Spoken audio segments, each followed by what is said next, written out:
You're barefooted? Huh? You don't need any shoes on? No, I like rain.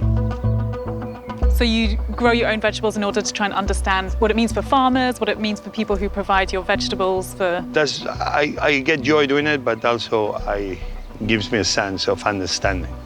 I'm trying just to learn enough so in the next 30 years of my life, I can see how we can connect it all for solutions. Why, in the biggest moment that we face in the 21st century, the top leadership was not there? I was asking people to keep the restaurants open, to feed people in need. Where are the meals going to? Who are they going to? It goes to seniors, it goes to orphanage homes, it goes through community centers, it goes to homeless shelters. We have people consistently every day coming here for a plate of food because they know that they're going to get fed. Our population is set to reach 9.7 billion people by 2050. How are we going to have enough food to feed everyone? The perfect storm will happen. And one day we may wake up and don't have enough food to feed planet Earth. We are food nation. We are a humanity of food. Without food, we're nothing.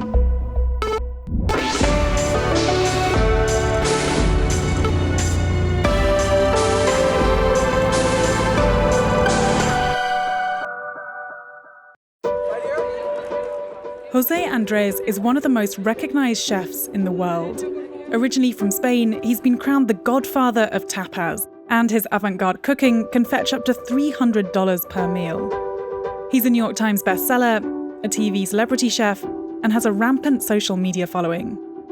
Recently, he's also been nominated for a Nobel Peace Prize for his heroic efforts to feed the hungry. I care about food a lot. I grew up in a restaurant, and like a lot of us, I've spent much of this year finessing my cooking skills. So I was keen to sit down with José to talk everything from favourite foods to restaurants to how to solve world hunger. You and your daughters must eat so well. My house, everybody's on a diet, nobody eats shit. And I keep buying, and I'm like, where are the people? Okay, are we good? We're rolling? So I wanted to talk about you. I mean, obviously you have an insane amount of accolades. What is it that you're most proud about doing over the last few years? The thing I'm the prouder about, what I've been doing proud is trying to be a good husband, trying to be a good friend, trying to be a good father. Life, I realized, never comes with a manual. Before I even grew up, I was married, and before I grew up, I was a father. And you are like, where are the instructions? How do you relate to all those questions of life, right?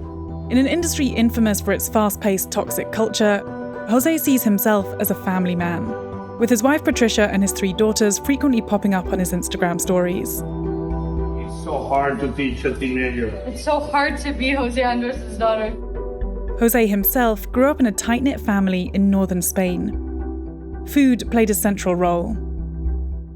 How much of your childhood revolved around that food, and how much did you know that you wanted to work in food? I'm 51 years old now, and I'm still thinking if I want to be working on food. What I know is that what you want to do when you grow up? What I know is that food is what I love. Going to restaurants when I grew up was not an option. My mom will make the most delicious things with whatever leftover was in the corner of the refrigerator. Which is the sign of a great chef, right? It's a sign of use. To me, it's almost enjoying life to the last second. As a teenager, José joined the Spanish Navy. He cooked on board ships, which took him around the world. The moment of truth was coming to New York, laying down on the deck of the ship. I'm watching the beautiful sky with Manhattan in the horizon, with liberty, understanding the meaning that this had to America, to freedom, to immigrants from around the world. I have a feeling that that was the moment that sealed my fate. At 21, José landed a job as a cook in New York City and moved across continents. Before his arrival, the concept of sharing tapas-style food wasn't popular in the US. Now, almost every restaurant you come across has a sharing menu. I come from a Chinese family, and I grew up exclusively eating, shared Chinese food where you dip and dive into everything. But when I take my American friends to Chinese restaurants, there's a reluctance to share. Everyone wants their own dish. So I'm wondering how you encouraged Americans to share. The sharing is something that obviously has a lot to do with who I am, where I come from, with my father that always told me if more people show up, it's very easy fix. You throw a little bit more rice to the pan. Early on, I remember with my partners that they were like, we need to do more bigger dishes. I'm like, no, we're gonna keep doing the tapas. Thinking about that kind of stereotype of a head chef, they're angry, they're sweaty, they're aggressive, they're commanding, and I'm wondering what it would be like working with you in a kitchen. What are you like as a head chef? Me as a head chef, I'm terrible. I'm terrible because I don't have a big concentration spectrum. Your mind is all over the place? Yeah, a little bit. It's not like I get bored with things. It's like I only realize that I have so much time in life to do all the things I want to do and I want to learn. It wasn't long before José's creativity in the kitchen was lauded, opening more than 30 restaurants across the globe and earning 4 Michelin stars. How does it feel to receive the honor of Chef of the Year? A little bit too much. One of those restaurants he planned to open in DC was at a shiny new hotel, the Trump International. When Mexico sends its people, they're not sending their best. They're bringing drugs, they're bringing crime, they're rapists, and some, I assume, are good people. But after watching Trump on his campaign trail, José pulled out in disgust, leading to a $10 million lawsuit from Trump, a 2-year legal battle, and a feisty Twitter feud. In 2017, they settled the case. Sometimes I ask myself, if I had a restaurant inside Trump Tower, and I will have the opportunity to every other week to be able to have the year of the president, did I miss an opportunity to maybe guide him in certain issues that were important for the American people? Maybe. But to this day, I think that probably no. José got famous from feeding rich people tiny plates of expensive food. Now, though, he wants to feed the masses. American celebrity José Andrés and his team from his charity World Central Kitchen swung into action. He started his own non-profit, World Central Kitchen, in 2010. The organization's goal is to serve the hungry in times of crisis. Whether it's a hurricane in Puerto Rico, an earthquake in Haiti, or a nitrate explosion in Beirut, José's team are there. You've seen these crises, these situations for the last few years as kind of opportunities to go in, or maybe just holes that you feel need filling. Can you just talk us through, how it works and how you go about organize something on such a mass scale? The idea was simple. If we are millions of restaurants across the world, and we can be hit anytime with a distress scenario, natural disaster or man-made disaster. Think about it, we never say woman-made disaster because the men were the ones always picking up everything. I'm in agreement with that. No, and it's true. It's true. I realized that the only thing we had to do was activating restaurants.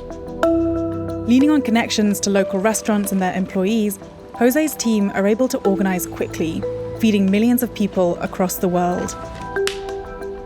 So I realized that the only thing we had to do was that, boots on the ground, no plan, no meeting, and just start feeding people. In the process of feeding people, the plan opens up. Take a look what happened during this pandemic. In February, when everybody was getting into their homes and the economy was shutting down all across America, all across the world, I was asking people to keep the restaurants open, to feed people in need. Was elderly homes that needed food, was hospitals that needed food. You're clearly someone who thrives or is very capable of dealing with these situations like the time we're living through at the moment. I'm wondering if being accustomed to those kind of kitchen scenarios makes you more capable of working effectively in these kind of crisis moments like right now. Yeah, I always say that kitchens are a little bit controlled chaos. Oof. I don't know about controlled in my dad's restaurant, but yeah. It seems you never have enough people. Yeah. To this day, the men and women of World Central Kitchen, we've been in plenty of countries, we've been in hundreds of cities, we've been in more than 40 states, we've been in hurricanes, fires, tornadoes, explosions, and nothing has happened to us What I wanted from the beginning, and we failed miserably, was the right leadership. Fearful of what was to come with COVID-19 spreading across the country, José's organization again sprang into action earlier this year, stepping into what José saw as a vacuum in effective leadership. Up till now, they served 33 million meals in over 400 cities. In Oakland, they teamed up with 12 restaurants to serve the city's vulnerable. Oakland was very important. In essence, the beginning of everything. So for me, it's been amazing to see that Oakland has become, of the hundreds of cities we've been in America, one special place in more ways than one. We travelled to Oakland to see what this massive operation looks like on the ground. T Tran owns Monster Pho, a neighbourhood Vietnamese spot that he runs with his mum. Hi. T. Isobel. Pleasure. Pleasure. Oh yeah. Great. If you don't mind, do me a favor, use some sanitizer real quick. Sure. We're gonna do a temperature check, and I'll get you some gloves. 97.9. That sounds pretty damn good. There you go, miss. Thank you. Thank you. So this is our kitchen right here. Smells good. Here we cook about 2 pots of 200 quarts a day. Wow. We have one that is beef, one is chicken. Oh my God. So these this are stock huge. is for tomorrow. Wow.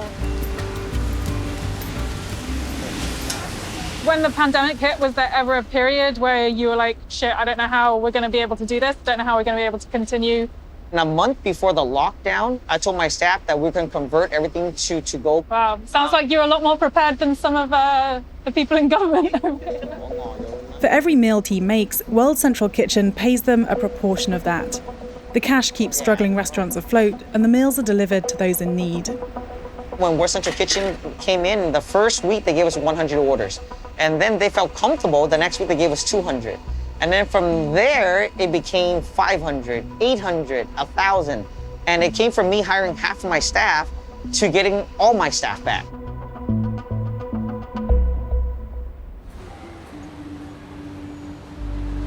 Chef Sarah Kiernan runs a Caribbean soul food restaurant in downtown Oakland.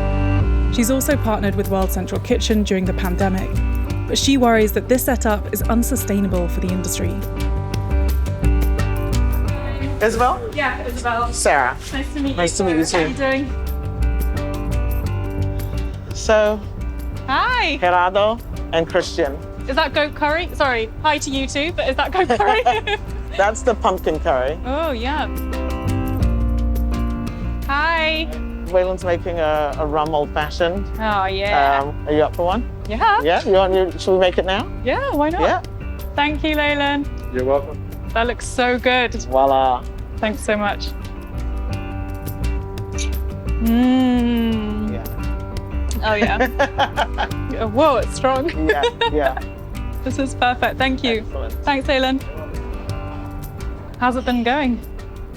We're in 2020 and it's a whole And everything's gone to crap. Everything's gone to shit. Yes, pretty much. My whole family work in the hospitality industry, Oh, wow. so I know how tough this year's been. Yeah. Being at the whim of the health department, government agencies, the law, whatever is happening for everybody, but for us, it's very fragile because most restaurants don't have a stash of money to ride this weather or to ride this storm. At the beginning of the pandemic, we started doing things to cut our costs down. We went from a 7-day operation to a 4-day operation. So how much of your taking's been cut this year? About 80%. 80%? Yeah. As in you're making 20% of what you were making last year? Yeah. Oh my God. Yeah. By December, 110,000 restaurants nationwide had permanently closed. At the beginning of 2021, Sarah will start a new endeavour. Portable outdoor experiences with food and art. World Central Kitchen has been a Band-Aid to a lot of restaurants, but when they go, what replaces that? Brick and mortar is no longer flexible. We have all this space and it's a place that has nourished and fed a lot of people, but the model needs to change because the model is old and it doesn't work anymore. That's sad, no? I think it's a powerful move for us. If we remain here, we'll remain stagnant. And I don't want to look out at empty tables and empty outsides and just be putting food in a box and giving it to people. I'm wondering if you know a lot of friends, colleagues, chefs, people who are currently out of work, and how it's affected the restaurant industry. This is going to be very hard for the restaurant industry. We have millions of people that are out of work directly. We need to be looking after those restaurants.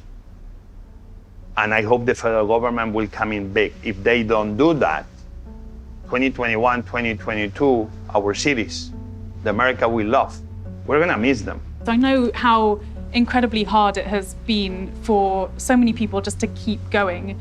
But at the same time, the US economy is suffering so much, the global economy is suffering so much because of this pandemic. Is it fair to ask the federal government for more money for restaurants specifically? Obviously, I'm the restaurant guy, and I'm going to be making my ask for my industry. I don't want a handout from the government, but we need leadership to make sure we do the best we can with this pandemic. Why, in the biggest moment that we face in the 21st century, that brings on paper the world together, why the top leadership was not there? During COVID times, you've been building these partnerships with local restaurants, have been going out and providing food for people in need. Obviously, that is a temporary solution to, a much bigger problem. And I know you say you don't like necessarily to plan because everything goes tits up, but is there a plan for returning back to normal and for these restaurants being independent and not having to rely on World Central Kitchen? Yeah, listen, sometimes I hear criticisms when they tell me, but Jose, you're not really fixing the problem. I'm like, I didn't say I'm fixing the problem, but quite frankly, I'm trying just to provide food to people that have none in the middle of chaos. In Oakland, over 4,000 people are homeless, a number that's doubled in the last 2 years. Many blame the Bay Area tech bubble for rising housing costs and gentrification of the area. Hunger is surging.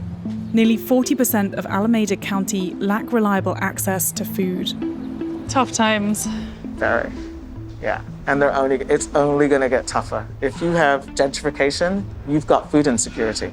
If you've got homelessness, you've got food insecurity. I can't leave here without stepping over somebody. We have people consistently every day coming here for a plate of food because they know that they're going to get fed. Both Sarah and T are now figuring out how they can continue to feed their communities once World Central Kitchen has wound down their operations. So this is your little garden you planted recently? Yeah, so it started out with this on this side, tomatoes and blueberries and onions. And so the idea with the garden is for people to come and take what they want? Yes, we get fresh produce every morning. So let's say, for example, the carrots, the lime, every time we get in the morning, we split a portion of it for the neighborhood. Because we have extra, we want to figure out a way to try to give back. Because I think it's a full circle. Because if we just take what we have and don't do nothing, it just doesn't feel right. My mom won't let me do stuff like that. So, she'll kill me. That's a good value. Right? That's also a good incentive, right? It's not just Oakland that's going hungry. The pandemic has exposed our global food system's vulnerabilities and forced us to think about where things could go wrong. I want to zoom out a little bit because, just on a global scale, this is something I've been thinking about a lot, and even more so recently is, our population is set to reach 9.7 billion people by 2050. How are we going to have enough food to feed everyone? I sincerely believe that we can be producing enough food. To this day, we are producing enough food. We can keep going up with the needs of an ever-growing planet. But that's why I say that we need to be taking care of this seriously. And this has to be something shared by all. What I'm saying is we must take care of food more seriously. People, experts in food and food sourcing and food production and food distribution must be on the National Security Council next to the president. I don't think the government in America takes food seriously, or even more, the governments of the world. Imagine that something major happens and we have the perfect storm. Hurricane after hurricane, fire after fire, locust plagues, other unforeseen new sickness in crops that we cannot see coming, but that they will happen. No water. The perfect storm will happen. And one day we may wake up and don't have enough food to feed planet Earth. We are food nation. We are a humanity of food. Without food, we're nothing. José's words have struck a chord on all levels. He's now working to create national food initiatives with everyone from city mayors to the incoming President Joe Biden. As the pandemic wears on, 1 in 6 Americans could go hungry this year. That's 50 million people. Black and Latino families are disproportionately impacted. Obviously, it's a very vulnerable and fragile time for a lot of people. What do you think that food brings people more than just, nourishment and feeding hunger? That's where the term comfort food comes from. It's a place of feeling nurtured. For me, a plate of goat curry, it reminds me of my grandmother, it reminds me of home. Food had become an elitist game, like $1 million burger or gold leaf this, and that's all gone now. And we're back to basics. We don't give it the frills, but we cook it with love. That is the greatest thing that we can give back to people right now. When the locals are the ones that are part of the solution. This gives me a lot of pride. We're trying, as we move on onto the next phase, to create resilience. We live the know-how, we live the spirit, and we live people that believe in what we believe. I'm so amazed and so humbled to see their commitment to feed the many. Be those people that they are proud of who they are in the community they live in. And in the darkest hour, in the darkest moment, they became the light.